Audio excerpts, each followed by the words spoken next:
Oke, selamat malam Pak Badawi. Malam, Ovi. Oke, bagaimana kabarnya Pak? Alhamdulillah sehat selalu. Alhamdulillah sehat Obrolin selalu. apa kita malam ini? Oke, nah pada malam hari ini kita akan bincang santai lagi Pak mengenai manpower planning. Nah, biar nggak Oh, lama-lama, nah langsung aja mungkin dari Pak Badawi bisa menjelaskan apa itu manpower planning. ya, manpower planning itu sebetulnya perencanaan yang sangat spesifik, yang sangat detail, yang sangat super mikro, yang fokusnya adalah pada tata kelola SDM, tata kelola manusia yang ada di dalam perusahaan kita. Nah, itu mencakup dari semua hal yang berkaitan manusia di dalam perusahaan. Misalnya rekrutmen, ya, pelatihan, empowering, sampai kepada pensiun. Nah, di dalam antara semua tiga tahap itu ya ada penggajian, ada kapan harus di training, pendidikannya seperti apa, seperti itu, Alfi. Jadi semua orang, ya, semua tahapan orang di perusahaan, mulai dari rekrutmen, kemudian pengembangan sampai pensiun. Nah, semuanya ada di manpower planning. Begitu, Alfi. Oke, berarti sangat complicated banget ya Pak, mulai dari open recruitment hingga pensiun. Nah, oke. Nah, selanjutnya saya juga ingin menanyakan nih Pak, sebenarnya manfaat dari manpower planning sendiri bagi perusahaan itu apa ya Pak? Nah, manfaatnya jelas. Perusahaan akan bisa memprediksi, akan bisa memproyeksi, misalnya 5 tahun lagi kita akan kehilangan karyawan berapa yang pensiun.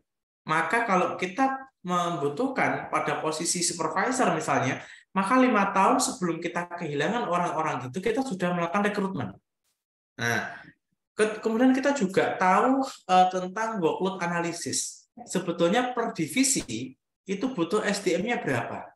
Apakah SDM yang saat ini sudah ada itu sudah bisa mengakomodir semua pekerjaan? Ya. Jangan asal merekrut jumlah banyak, jangan asal mem-PHK jumlah yang banyak. Semua ada hitung-hitungannya. Nah, jadi manfaatnya adalah organisasi atau perusahaan ini bisa lebih menata kebutuhan sumber dayanya berdasarkan kebutuhan seberapa jauh dan seberapa cepat organisasi ini ingin melaju. Nah, gitu, Alvin. Oke, baik Pak. Nah, selanjutnya saya juga penasaran nih Pak, sebenarnya di dalam manpower planning sendiri itu komponen-komponennya apa aja ya Pak? Nah, kalau kita bicara komponen macam-macam sebetulnya. Jadi, em, secara sederhana, ya, secara sederhana, komponennya itu adalah tentang rekrutmen, tentang pengembangan dan tentang pensiun. Nah, sekarang kita bicara tentang rekrutmen dulu. Nah, kalau kita bicara rekrutmen, komponennya adalah maka sebetulnya keahlian-keahlian apa saja yang kita butuhkan di masing-masing divisi. Misal, di marketing kita butuh keahlian apa? Di bagian akuntansi kita butuh apa? Di bagian hukum legal kita butuh keahlian apa saja? Itu yang pertama. Pada level yang sama di bagian rekrutmen, kita juga bisa petakan. Kita butuhnya itu pada level manajerial apa? Apakah di staff, apakah supervisor, apakah manajer? Nah, ada tahapan-tahapan levelingnya. Pun juga sama, kita bisa petakan kita butuhnya ini tingkat pendidikannya minimal berapa. Nah, ini pada tahapan rekrutmen saja. Komponennya sudah sangat macam-macam.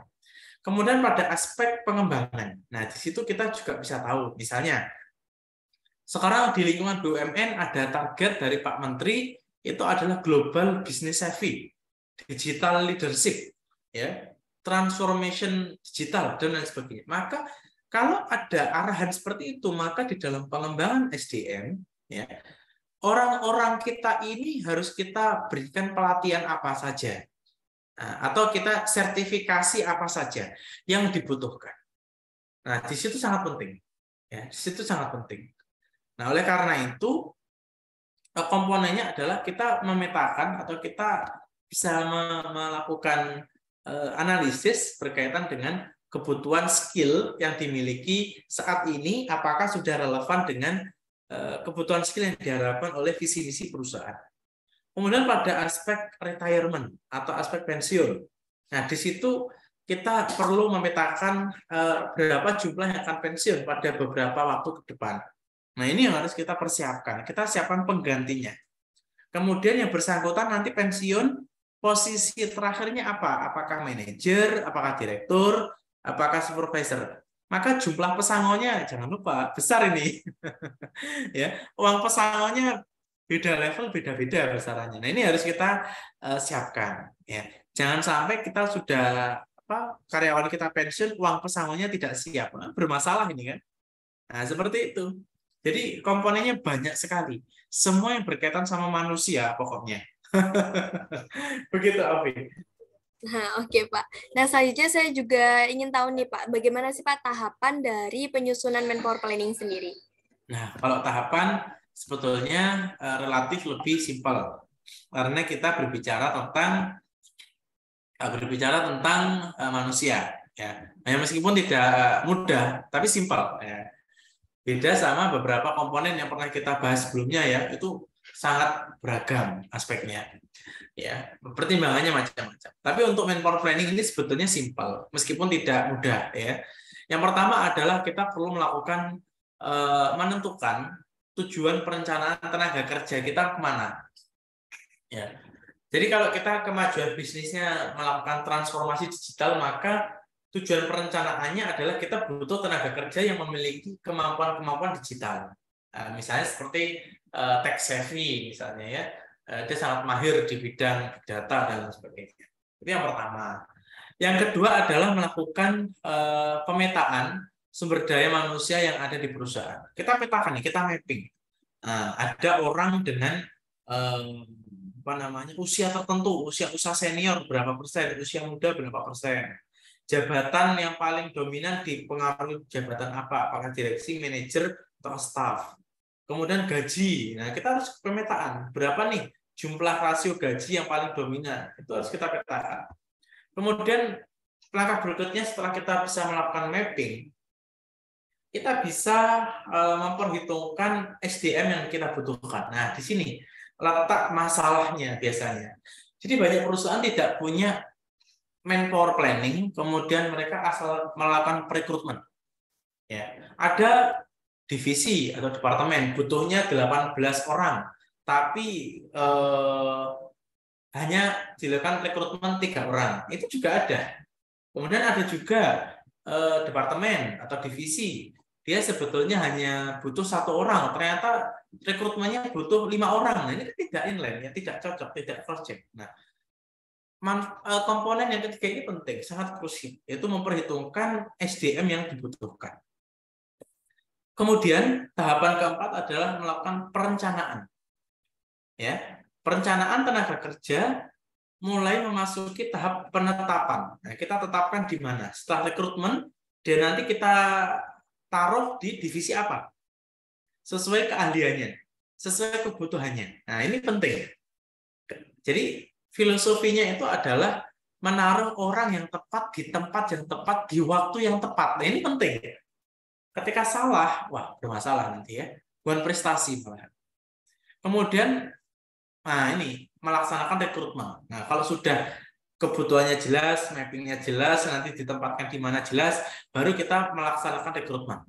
Nah, kita bisa kerjasama dengan headhunter, kita bisa kerjasama dengan job portal, ya, ada job street dan lain sebagainya, atau juga mungkin referensi dari karyawan senior. Nah, ini hati-hati juga. Saya melihat di lingkungan Indonesia, referensi karyawan senior ini biasanya mencari saudaranya, mencari ponakannya, mencari siapa lagi tuh, ya masih saudara lah. Ya kalau yang bersangkutan itu kompeten, kalau tidak kompeten kan merugikan organisasi, ya kan? Nah, apalagi ketika sudah diterima, malah saudaranya ini malah pergi, tidak mengambil kontrak itu, kan merugikan sebetulnya. Ya, jadi kita tidak bisa memposisikan diri sebagai personal, nggak boleh. Kita harus berpikir organisasi. Kita berpikir perusahaan kita, kebaikan perusahaan. Kepentingan personal itu tidak penting. Ya, kepentingan personal itu jauh di bawah kepentingan perusahaan atau kepentingan organisasi. Ini ya kedewasaan yang perlu kita miliki pada tahapan yang kelima itu. Nah, tahapan berikutnya adalah memperhatikan kesenjangan keterampilan. Nah, jangan sampai nanti misalnya Widi lulusan kampus ternama di Indonesia, kemudian bekerja di sebuah perusahaan, teman kerjanya kampus abal-abal misalnya, nah terjadi kesenjangan, skill setnya berbeda. Nah, kalau terjadi kesenjangan, apa yang kita lakukan? Nah, kita lakukan pelatihan. Nah, pelatihan ini bisa tidak serta-merta kita lakukan, jadi harus berdasarkan kebutuhan. Ya, misalnya kita mau melakukan efisiensi kertas, misalnya. Jadi semua surat tidak boleh ada yang di print, semuanya serba digital. Nah, kalau karyawan kita ini gaptek, ya sulit. Nah, maka harus kita lakukan pelatihan. Nah, yang terakhir adalah evaluasi, Alfi. Nah, kita evaluasi sejauh mana manpower planning kita ini efektif apa tidak di dalam meningkatkan kinerja perusahaan. Begitu, Alfi. Oke, baik Pak, terima kasih. Nah, selanjutnya saya juga ingin menanyakan nih Pak, sebenarnya dampak dari manpower planning bagi perusahaan atau stakeholder sendiri itu apa ya Pak? Ada banyak manfaat. Manfaat yang pertama, tentunya kita bisa memahami siapa tenaga kerja kita.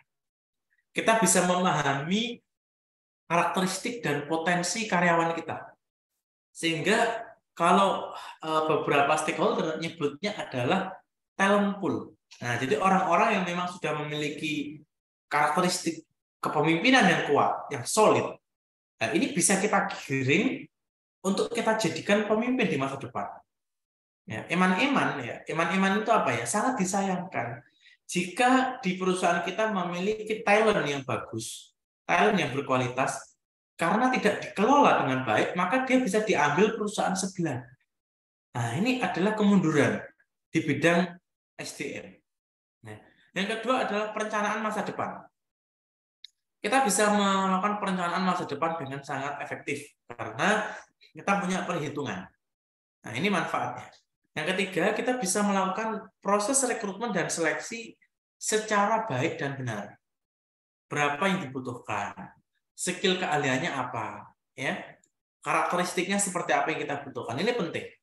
Dan terakhir, manfaatnya adalah tentunya kita bisa melakukan empowering. Kita lakukan pelatihan-pelatihan bagi karyawan-karyawan kita sesuai kebutuhan perusahaan kita. Begitu, Alfi.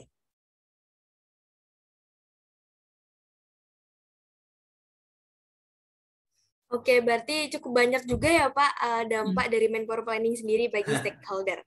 Nah, oke, selanjutnya saya juga ingin bertanya nih Pak, sebenarnya alat analisis yang seperti apa yang bisa digunakan dalam penyusunan manpower planning sendiri?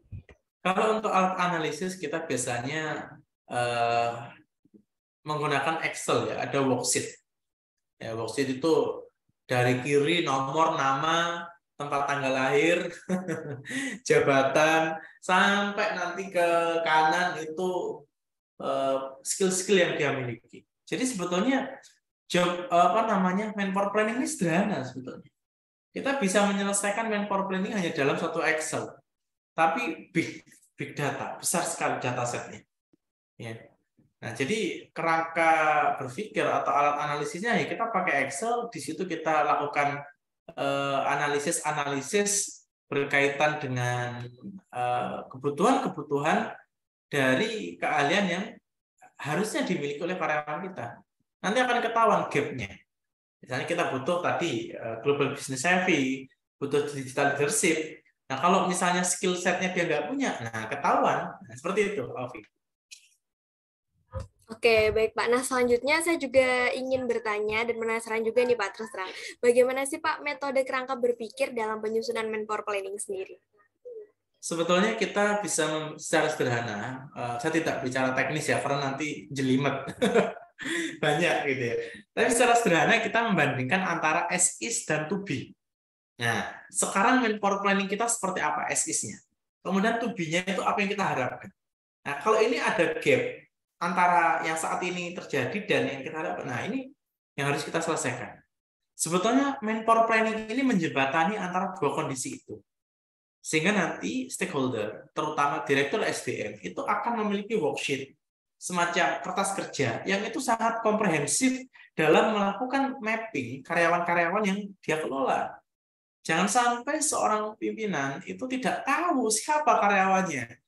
Mana karyawan yang emas, mana karyawan yang batu merah gitu ya, mana karyawan yang intan berlian, ini harus tahu. Nah, kalau tidak dicampur jadi satu, apa yang terjadi? Ya, kita akan kehilangan potensi ya dari manfaat-manfaat yang bisa diberikan oleh karyawan-karyawan unggul tadi. Ya, seperti itu. Jadi antara as is dan to be. Oke, baik Pak. Nah, selanjutnya mungkin ini jadi pertanyaan terakhir ya Pak. Nah, biasanya secara umum berapa lama sih Pak pekerjaan dari manpower planning sendiri? Sebetulnya bisa cepat, Novi. Ya. Bisa 1 bulan, 2 bulan bisa selesai. Ya tergantung juga dari seberapa klien itu support kita. Nah, kalau support, mereka trust semua informasi yang kita butuhkan mereka bisa provide, bisa kasih, sangat bisa cepat selesai. Ya. Terutama kalau tim kita sudah berpengalaman, ya 1 bulan bisa selesai. Ya, tergantung dari klien sejauh ini. Begitu, Alfi. Ya. Iya Pak. Iya, baik. Oke, baik Pak. Terima kasih banyak atas jawabannya dan mungkin itu tadi juga merupakan pertanyaan terakhir, jadi kita usaikan saja sesi pada malam hari ini. Terima kasih banyak Pak Badar. Terima kasih, Alfi. Thank you.